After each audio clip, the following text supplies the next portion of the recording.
بسم اللہ الرحمن الرحیم۔ وعلیکم السلام ورحمۃ اللہ وبرکاتہ۔ یہ سوال آیا ہے کہ گلے پر پتنگ والی ڈور پھرنے سے جہاں بحق ہونے والے کے قاتل کون ہیں، کون اس کے ذمہ دار ہیں؟ جواب یہ ہے کہ پہلے نمبر پہ تو جو ڈور سے پتنگ اڑا رہا ہے شیشے والی ڈور سے اور رش والے علاقے میں، اور پھر اس کی پتنگ کٹ جاتی ہے اور وہ ڈور نیچے گرتی ہے اور وہ پھر کھینچ رہا ہوتا ہے تو کسی کے گلے پہ پھر جاتی ہے تو قتل خطا ہے یہ۔ اگر اسلامی حکومت ہو، نظام ہو، تو اسے دیت اس کے اوپر پڑتی ہے۔ جس کی ڈور سے جو ہے بندہ ہلاک ہوا ہے اس پہ دیت جو ہے 100 اونٹ اس کو دینے پڑیں گے، اس کی قیمت جو کہ میرے خیال ملینز کے ریال میں ملینز بنتی ہے، شاید پاکستان میں وہ کروڑوں روپے بن جائے، تو وہ اس کے ذمے ہیں۔ اور قرآن میں اللہ تعالیٰ فرماتے ہیں من قتل مؤمنا خطأ فتحریر رقبۃ مؤمنہ ودیۃ مسلمۃ الی اہلہ، تو مومن ایک غلام آزاد کرنا اور دیت جو ہے، جو اگر خطا غلطی سے قتل ہو جائے تو وہ جو ہے وہ دینا ہے دیت اس کے اس اہل خانہ کو۔ اور یہ قتل خطا وہ ہوتا ہے کہ بندہ مار رہا تھا کسی جانور کی طرف نیزہ چلایا تو اچانک کوئی بندہ سامنے آ گیا، لیکن ڈور جو ہے اس سے جو بندہ پتنگ اڑا رہا ہے اسے پتہ ہے کہ یہ کٹ بھی جائے گی اور اگر گرے گی تو کسی کا گلا بھی کاٹ سکتی ہے، اور یہاں انسان بستے ہیں جانور نہیں بستے، تو اگر یہ پتہ ہے تو یہ قتل خطا سے بھی آگے قتل عمد کی طرف چلا جاتا ہے۔ اور حدیث میں آتا ہے کہ بندہ جو ہے جان بوجھ کے جو کسی کو قتل کرتا ہے، بندہ اپنے دین میں خیر سے رہتا ہے۔ حدیث میں آتا ہے کہ معلم یسفک دمن حراما، جب تک وہ کسی کو قتل نہیں کرتا تو اس کی دنیا اور آخرت تباہ ہو جاتی ہے۔ اور من قتل، جس نے ایک نفس کو قتل کیا، کسی ایک انسان کو قتل کیا، فکأنما قتل الناس جميعا،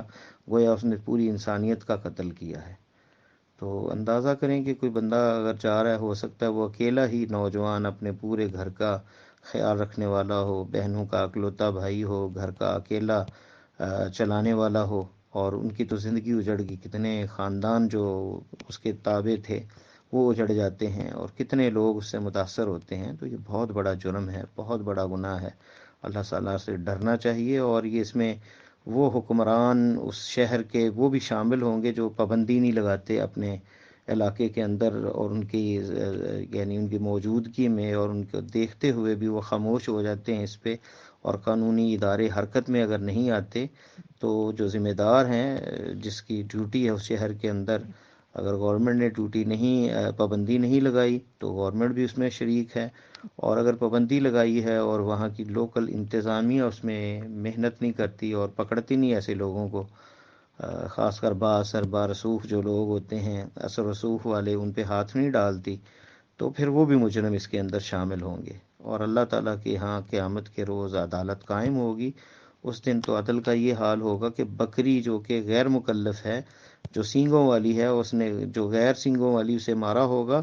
تو قیامت کے دن ان کے درمیان بھی قصاص ہوگا، تو جو بکری کے سینگ نہیں تو اس کے سینگ ہوں گے اور وہ بدلہ لے گی، اور پھر انہیں کہا جائے گا کہ کون ترابا، مٹی بن جاؤ، اور وہاں پہ کافر کہے گا یا لیتنی کنت ترابا، کاش میں بھی مٹی ہو جاتا اور میں بھی، مجھے حساب نہ دینا پڑتا۔ تو وہاں تو ایک ایک چیز کا، قطمیر کا بھی حساب ہوگا، اور اللہ کے ہاں کوئی ظلم نہیں ہوگا کسی پر، تو اگر کوئی کسی کو بدلہ نہیں دے سکے گا تو اس کی نیکیاں جائیں گی، اور اگر نیکیاں نہ ہوں گی تو لوگ جن کے حقوق ہوں گے ان کے جو ہے ان کے جو گناہ ہیں وہ اس کے سر پہ ڈالے جائیں گے۔ جیسے صحیح مسلم میں حدیث آتی ہے، آپ نے فرمایا تدرون من المفلس، اے لوگوں کیا جانتے ہو کہ مفلس کون ہے؟ فرمایا المفلس فینا من لا درہم لہ ولا متاع، صحابہ نے کہا مفلس تو وہ ہے جس کے پاس دینار و درہم نہ ہو۔ فرمایا نہیں، المفلس من امتی، میری امت میں مفلس وہ ہے کہ جو قیامت کے روز آئے گا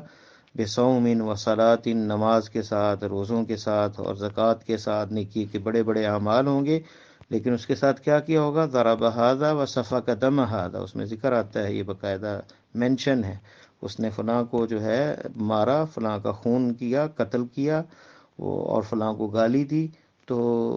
وہ سارے مطالبہ وہ کرنے والے آ جائیں گے، فیؤتی من حسناتہ، تو اس میں ان کی نیکییں، کیونکہ دینار و درہم تو ہوگا نہیں، نیکیاں اس کی بانٹی جائیں گی ان لوگوں میں، فَإِن فَنِيَتْ حَسَنَاتُهُ، اگر اس کی نیکیاں ختم ہو گئیں تو پھر دوسرے تقاضا کرنے والے ان کے گناہ اس کے سر پہ ڈال دیے جائیں گے، ثم طرح فی النار، پھر اسے جہنم میں پھینک دیا جائے گا، فالعیاذ باللہ،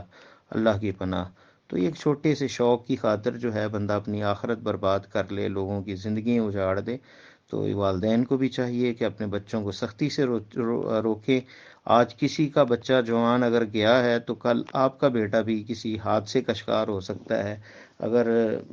ڈور سے نہیں مرا تو کسی اور حادثے میں مر سکتا ہے، اور پھر آپ جو ہے وہ ہاتھ ملتے رہیں گے اور افسوس کرتے رہیں گے۔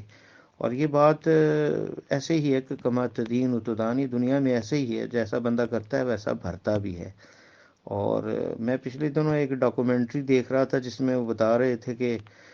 جاپانیوں نے بہت سی ایسی جیلیں تھیں جس میں لاکھوں انسانوں کے اوپر وہ تجربات کرتے تھے، وائرس وغیرہ ان کے جسم میں ڈال کر جو ہے ان کو بڑی اذیت ناک موت دیتے تھے۔ یہ ہیروشیما پہ جو اٹیک ہوا، اٹامک بم گرایا گیا اور لاکھوں لوگ مرے، اس سے پہلے تو اللہ تعالیٰ جو ہے کسی کے اوپر ظلم نہیں کرتا، تو انہوں نے لاکھوں لوگوں کو مار دیا، وہ اپنے تجربات کی بھینٹ چڑھا دیا۔ وہ بعد میں جو ہے وہ ظاہر ہوئی، ایک فوجی جو ہے اس نے وہ نشر کی معلومات، ورنہ وہ خفیہ رکھی گئے تھے آپریشن۔ تو اللہ تعالیٰ نے پھر ان کے اوپر وہ ہیروشیما کے اوپر جب وہ ایٹم بم گرا تو کتنے لاکھوں انسان مرے۔ تو یہ اللہ تعالیٰ کا جو ہے وہ نظام ہے ایک۔ اور اسی طرح یہاں پاکستان کے اندر کسی علاقے میں ایک ٹینکر تھا، آئل ٹینکر، جس میں آگ لگی اور لاکھوں سینکڑوں لوگ جل گئے تھے، جس میں اس کے بارے میں بھی میں نے کسی کا تجزیہ پڑھا تھا کہ اسی گاؤں کے اندر کسی ان لوگوں نے ایک بندے کو قتل کر دیا تھا، اس طرح کہ اس کے متعلق یہ مشہور کیا گیا اس نے قرآن جلائے ہیں، اور مسجدوں میں اعلان ہوئے، اور وہ لوگ اس گاؤں والے جو ہے اسے بندے کو انہوں نے مارا یا جلا دیا۔ اور وہی گاؤں والے تھے جو پٹرول، جو ٹینکر جو ہے وہ گرا اور پٹرول گرنے لگ گیا تو لوگ بالٹیاں اور اپنے جو ہے کینے لے کے پہنچ گئے اسے بھرنے کے لیے، اور وہاں پہ کسی نے سگرٹ جلائی اور وہ آگ بھڑک اٹھی، اور وہی لوگ جنہوں نے کسی ایک انسان کو جلایا تھا وہ سارے ہی اس آگ کے اندر، اکثر لوگ ان میں جل گئے۔ تو اللہ تعالیٰ جو ہے وہ اس طرح جو ہے وہ پکڑتے ہیں، اللہ کی پکڑ آتی ہے۔ آج آپ کے بچے کی پتنگ کے شوق میں اگر کوئی ہلاک ہوا ہے تو کل آپ کا بچہ بھی کسی کی درندگی کا شکار ہو سکتا ہے۔ تو اللہ تعالیٰ سے ڈرنا چاہیے، اپنے بچوں کو، والدین کو چاہیے کہ سختی سے روکیں، اور اپنے والدین کو چاہیے کہ اپنے بچوں کی تربیت کریں اور انہیں ڈرائیں کہ یہ کتنا خطرناک ہے معاملہ، اور سختی سے جو ہے اس چیز کے اوپر جو ہے وہ پابندی حکومتی سطح پہ بھی لگنی چاہیے، اور جو سوشل ویلفیئر کی جماعتیں ہیں مختلف شہروں کے اندر، ان کے آفس ہیں، انہیں بھی اویئرنیس کرنے کے لیے پروگرام کرنے چاہیے اپنے علاقوں میں کہ مزید انسانی زندگی جو ہیں وہ ضائع نہ ہوں ڈور کی نظر اور اس شوق کی نظر۔ یہ شوق اگر کسی نے کرنا ہے تو جنگل میں کہیں چلا جائے، اور جہاں کوئی انسان نہیں بستے، جانور وغیرہ بستے ہیں، تو جنگلوں میں جا کے اس کو شوق کو پورا کرے۔ یہاں شہروں کے اندر جہاں ہزاروں اور لاکھوں لوگ رہتے ہیں، ان کی زندگیوں سے کھیلنے کی ہرگز اجازت نہیں دینی چاہیے۔ اور اس میں رائٹر جو ہیں، جو تحریر لکھنے والے ہیں، کالم نگار، انہیں بھی اپنا کردار ادا کرنا چاہیے۔ جو خطباء ہیں مساجد کے اندر، آئمہ ہیں یا جمعے کے خطیب ہیں، روز درس دینے والے ہیں، انہیں بھی اویئرنیس دینی چاہیے لوگوں کو کہ یہ بہت بڑا جرم ہے اور یہ قتل ہے، اور قتل کی سزا بڑی سخت ہے، اور بڑا اللہ کے ہاں بہت بڑا جرم ہے کہ ایک مسلمان کا قتل ہونا اللہ کے ہاں پوری دنیا کے زوال سے جو ہے زیادہ خطرناک ہے۔ جیسے ایک حدیث میں آتا ہے، حسن درجے کی حدیث ہے، کہ قتل المؤمن، ایک مومن کا قتل جو ہے وہ پوری دنیا کے زوال ہونے سے بھی زیادہ شدید اللہ کے ہاں۔ تو یہ بہت بڑا جرم ہے، اس کا ادراک کرنا چاہیے، احساس اور شعور پیدا کرنا چاہیے، تاکہ یہ جو عادت ہے گندی ہندوانہ عادت جو ہندوؤں سے ہمارے اسلامی معاشرے کے اندر آئی ہے، یہ پتنگ بازی کے اندر خاص کر وہ بسنت مناتے ہیں، ایک تہوار ہے، یہ ہندوانہ تہوار ہے،